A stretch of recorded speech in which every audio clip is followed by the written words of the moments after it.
12 avril, 2 Rois, chapitre 4, chapitre 5, chapitre 6.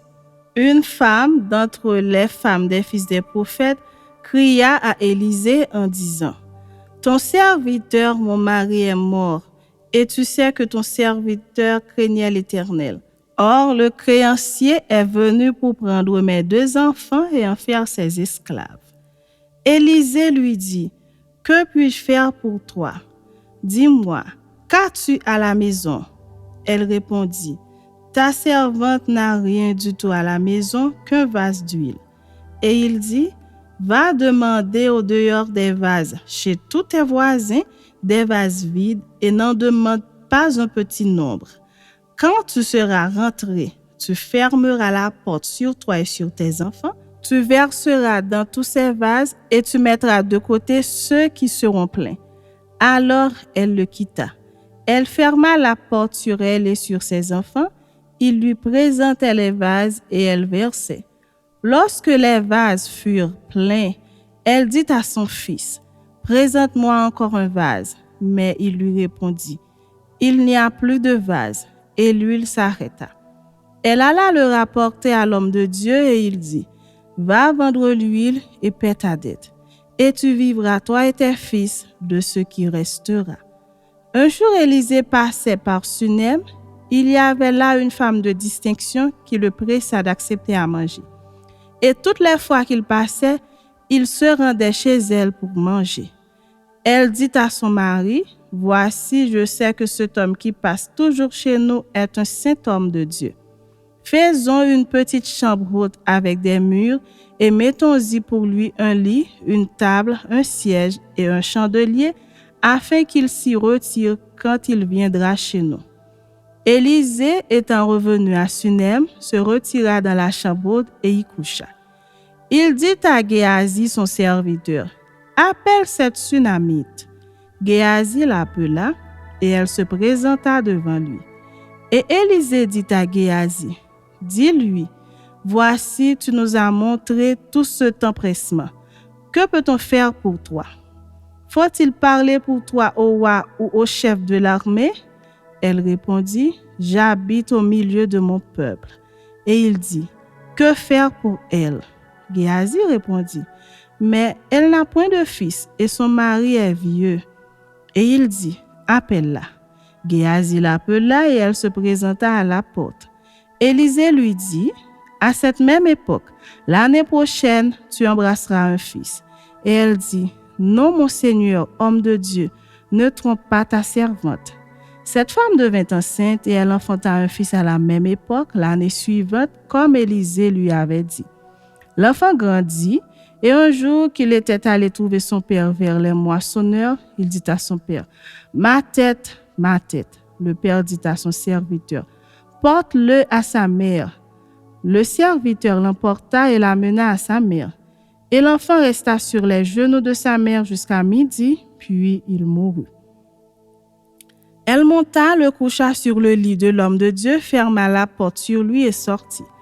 Elle appela son mari et dit : « Envoie-moi, je te prie, un des serviteurs et une des ânesses.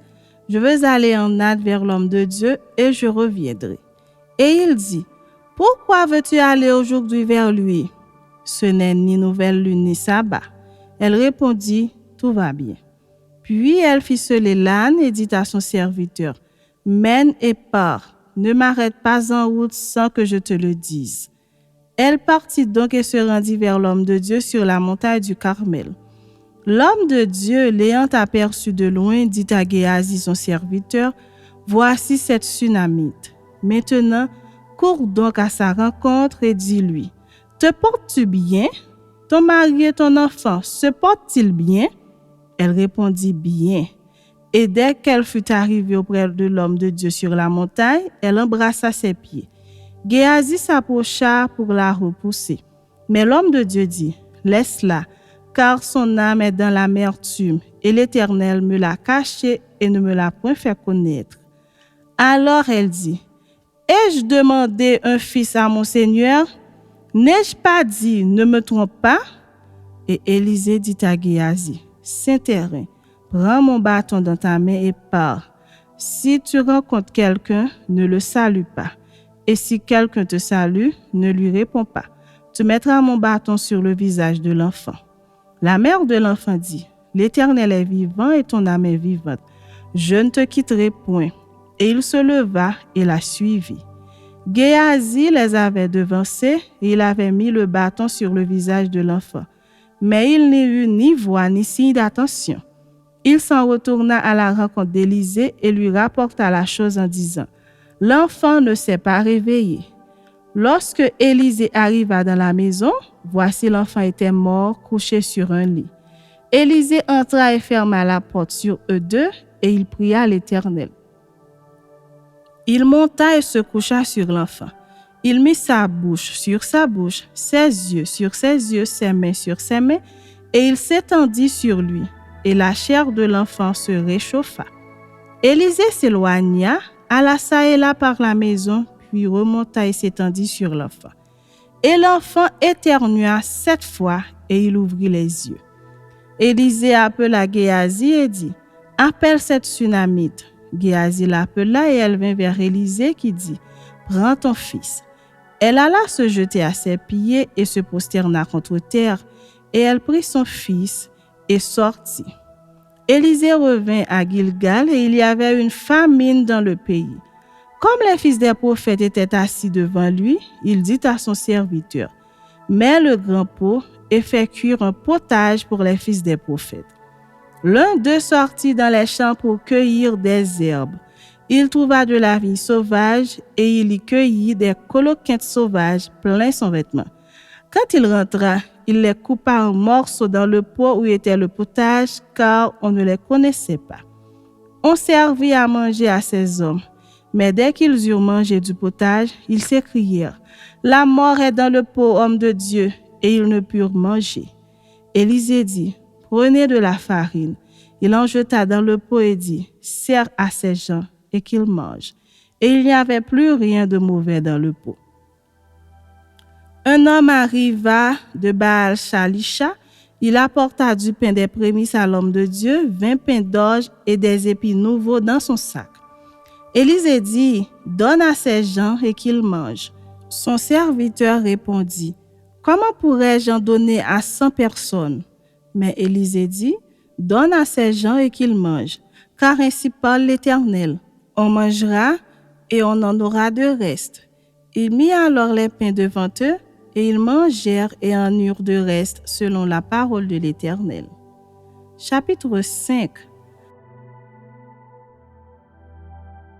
Naaman, chef de l'armée du roi de Syrie, jouissait de la faveur de son maître et d'une grande considération, car c'était par lui que l'Éternel avait délivré les Syriens. Mais cet homme fort et vaillant était lépreux. Or, les Syriens étaient sortis par troupes et ils avaient emmené captive une petite fille du pays d'Israël qui était au service de la femme de Naaman. Et elle dit à sa maîtresse, « Aussi mon Seigneur était auprès du prophète qui est à Samarie, le prophète le guérirait de sa lèpre. » Naaman alla dire à son maître, « La jeune fille du pays d'Israël a parlé de telle et telle manière. » Et le roi de Syrie dit, « Va, rends-toi à Samarie, et j'enverrai une lettre au roi d'Israël. » Il partit, prenant avec lui 10 talents d'argent, 6000 cycles d'or et 10 vêtements de rechange. Il porta au roi d'Israël la lettre où il était dit, « Maintenant, quand cette lettre te sera parvenue, tu sauras que je t'envoie Naaman, mon serviteur, afin que tu le guérisses de sa lèpre. » Après avoir lu la lettre, le roi d'Israël déchira ses vêtements et dit, « Suis-je un Dieu pour faire mourir et pour faire vivre, qu'il s'adresse à moi afin que je guérisse un homme de sa lèpre? Sachez donc et comprenez qu'il cherche une occasion de dispute avec moi. » Lorsqu'Élisée, homme de Dieu, apprit que le roi d'Israël avait déchiré ses vêtements, il envoya dire au roi, « Pourquoi as-tu déchiré tes vêtements? Laisse-le venir à moi, il saura qu'il y a un prophète en Israël. » Naaman vint avec ses chevaux et son char et il s'arrêta à la porte de la maison d'Élisée. Élisée lui fit dire par un messager, « Va et lave-toi 7 fois dans le Jourdain, ta chair deviendra saine et tu seras pur. » Naaman fut irrité et il s'en alla en disant, « Voici, je me disais, il sortira vers moi, il se présentera lui-même, il invoquera le nom de l'Éternel son Dieu, il agitera sa main sur la place et guérira le lépreux. » Les fleuves de Damas, l'Abana et le Parpar ne valent-ils pas mieux que toutes les eaux d'Israël? Ne pourrais-je pas m'y laver et devenir pur? Et il s'en retournait et partait avec fureur. Mais ses serviteurs s'approchèrent pour lui parler et ils dirent, « Mon père, si le prophète t'eût demandé quelque chose de difficile, ne l'aurais-tu pas fait? Combien plus dois-tu faire ce qu'il t'a dit? Lave-toi et tu seras pur. » Il descendit alors et se plongea 7 fois dans le Jourdain, selon la parole de l'homme de Dieu. Et sa chair redevint comme la chair d'un jeune enfant, et il fut pur. Naaman retourna vers l'homme de Dieu avec toute sa suite. Lorsqu'il fut arrivé, il se présenta devant lui et dit, « Voici, je reconnais qu'il n'y a point de Dieu sur toute la terre, si ce n'est en Israël. Et maintenant, accepte, je te prie, un présent de la part de ton serviteur. » Élisée répondit, « L'Éternel dont je suis le serviteur est vivant. Je n'accepterai pas. » Naaman le pressa d'accepter, mais il refusa. Alors Naaman dit, « Puisque tu refuses, permets que l'on donne de la terre à ton serviteur, une charge de 2 mulets, car ton serviteur ne veut plus offrir à d'autres dieux ni holocauste ni sacrifice, il n'en offrira qu'à l'Éternel. Voici toutefois ce que je prie l'Éternel de pardonner à ton serviteur. Quand mon maître entre dans la maison de Rimon pour s'y prosterner et qu'il s'appuie sur ma main, je me prosterne aussi dans la maison de Rimon. Veuille l'Éternel pardonner à ton serviteur lorsque je me prosternerai dans la maison de Rimon. » Élisée lui dit, « Va en paix. » Lorsque Naaman eut quitté Élisée et qu'il fut à une certaine distance, Géasi, serviteur d'Élisée, homme de Dieu, se dit en lui-même, « Voici mon maître a aménagé Naaman ce Syrien en n'acceptant pas de sa main ce qu'il avait apporté. L'Éternel est vivant, je vais courir après lui et j'en obtiendrai quelque chose. » Et Géasi courut après Naaman. Naaman, le voyant courir après lui, descendit de son char pour aller à sa rencontre et dit, « Tout va-t-il bien? » Il répondit, « Tout va bien. Mon maître m'envoie te dire, voici, il vient d'arriver chez moi 2 jeunes gens de la montagne d'Éphraïm d'entre les fils des prophètes. Donne pour eux, je te prie, 1 talent d'argent et 2 vêtements de rechange. » Naaman dit, « Consens à prendre 2 talents. » Il le pressa, et il serra 2 talents d'argent dans 2 sacs, donna 2 habits de rechange et les fit porter devant Géasi par 2 de ses serviteurs. Arrivé à la colline, Géasi les prit de leurs mains et les déposa dans la maison, et il renvoya ces gens qui partirent. Puis il alla se présenter à son maître. Élisée lui dit, « D'où viens-tu, Géasi? » Il répondit, « Ton serviteur n'est allé ni d'un côté ni d'un autre. » Mais Élisée lui dit, « Mon esprit n'était pas absent lorsque cet homme a quitté son char pour venir à ta rencontre. Est-ce le temps de prendre de l'argent et de prendre des vêtements, puis des oliviers, des vignes, des brebis, des bœufs, des serviteurs et des servantes?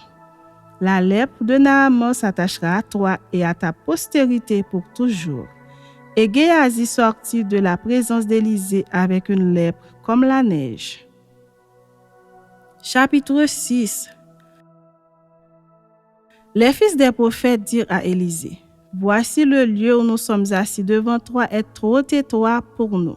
Allons jusqu'au Jourdain, nous prendrons là chacun une poutre et nous nous y ferons un lieu d'habitation. » Élisée répondit, « Allez. » Et l'un d'eux dit, « Consens à venir avec tes serviteurs. » Il répondit, « J'irai. » Il partit donc avec eux. Arrivés au Jourdain, ils coupèrent du bois. Et comme l'un d'eux abattait une poutre, le fer tomba dans l'eau. Il s'écria, « Ah, mon Seigneur, il était emprunté. » L'homme de Dieu dit, « Où est-il tombé? » Et il lui montra la place. Alors Élisée coupa un morceau de bois, le jeta à la même place et fit surnager le fer. Puis il dit, « Enlève-le. » Et il avança la main et le prit. Le roi de Syrie était en guerre avec Israël, et dans un conseil qu'il tint avec ses serviteurs, il dit, « Mon camp sera dans un tel lieu. » Mais l'homme de Dieu fit dire au roi d'Israël, « Garde-toi de passer dans ce lieu, car les Syriens y descendent. » Et le roi d'Israël envoya des gens pour s'y tenir en observation vers le lieu que lui avait mentionné et signalé l'homme de Dieu. Cela arriva non pas une fois ni deux fois. Le roi de Syrie en eut le cœur agité. Il appela ses serviteurs et leur dit, « Ne voulez-vous pas me déclarer lequel de nous est pour le roi d'Israël? » L'un de ses serviteurs répondit, « Personne, ô roi mon Seigneur. » Mais Élisée, le prophète qui est en Israël, rapporte au roi d'Israël les paroles que tu prononces dans ta chambre à coucher. Et le roi dit, « Allez et voyez où il est, et je le ferai prendre. » On vint lui dire, « Voici, il est à Dothan. » Il y envoya des chevaux, des chars et une forte troupe qui arrivèrent de nuit et qui enveloppèrent la ville. Le serviteur de l'homme de Dieu se leva de bon matin et sortit, et voici une troupe entourait la ville avec des chevaux et des chars. Et le serviteur dit à l'homme de Dieu, « Ah mon Seigneur, comment ferons-nous? » Il répondit, « Ne crains point, car ceux qui sont avec nous sont en plus grand nombre que ceux qui sont avec eux. » Élisée pria et dit, « Éternel, ouvre ses yeux pour qu'il voie. » Et l'Éternel ouvrit les yeux du serviteur qui vit la montagne pleine de chevaux et de chars de feu autour d'Élisée. Les Syriens descendirent vers Élisée. Il adressa alors cette prière à l'Éternel. « D'œil frappé d'aveuglement cette nation. » Et l'Éternel les frappa d'aveuglement selon la parole d'Élisée. Élisée leur dit, « Ce n'est pas ici le chemin et ce n'est pas ici la ville. Suivez-moi et je vous conduirai vers l'homme que vous cherchez. » Et il les conduisit à Samarie. Lorsqu'ils furent entrés dans Samarie, Élisée dit, « Éternel, ouvre les yeux de ces gens pour qu'ils voient. » Et l'Éternel ouvrit les yeux et ils virent qu'ils étaient au milieu de Samarie. Le roi d'Israël, en les voyant, dit à Élisée, « Frapperai-je, mon père? » « Tu ne frapperas point, répondit Élisée.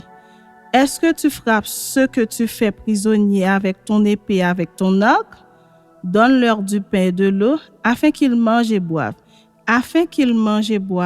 et qu'ils s'en aillent ensuite vers leur maître. » Le roi d'Israël leur fit servir un grand repas, et ils mangèrent et burent. Puis il les renvoya, et ils s'en allèrent vers leur maître.